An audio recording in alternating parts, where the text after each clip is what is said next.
Well, hello. God help me. I'm Morgan Delaney, your author of dark, strange, and fantastic fiction.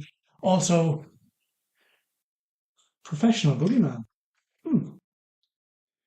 Himself will be here in a couple of minutes, but we should have time for a quick story first.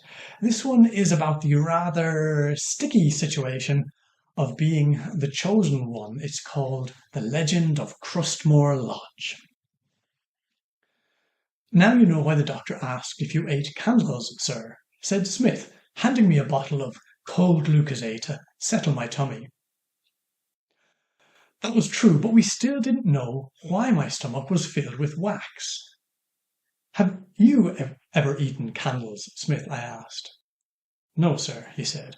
The look on his face told me he would never dream of doing anything so uncouth. "But I am not the chosen one," he said after a while. "Sir." Oh, that again.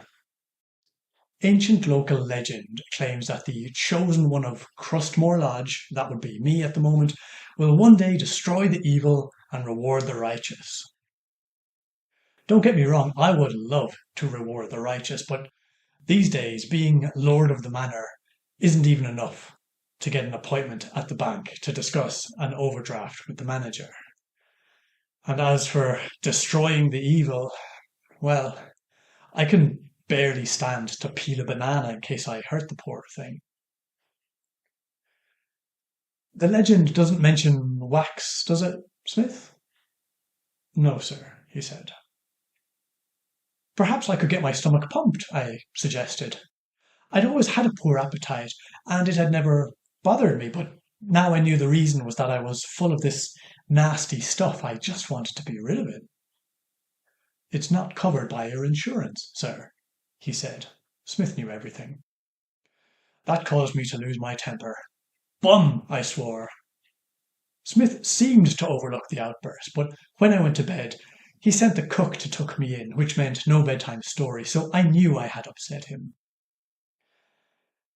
I barely slept. The thought of all that wax repulsed me, and I resolved to get rid of it one way or another.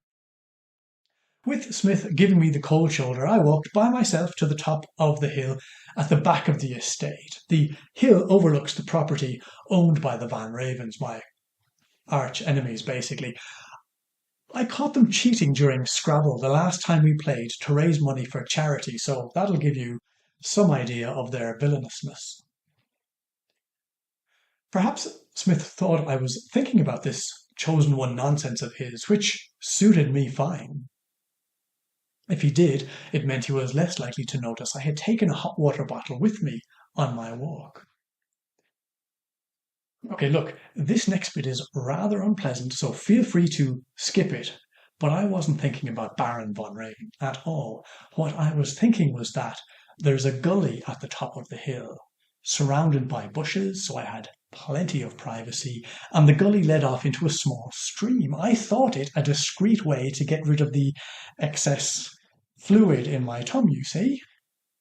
I couldn't do it at home. Smythe would never stand for strange noises coming from my bathroom, and I simply had to get rid of it.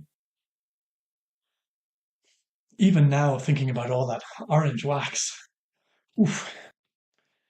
But I didn't know that the stream fed a fish pond, a Van Raven fish pond, where the Baron caught his own fish which he ate.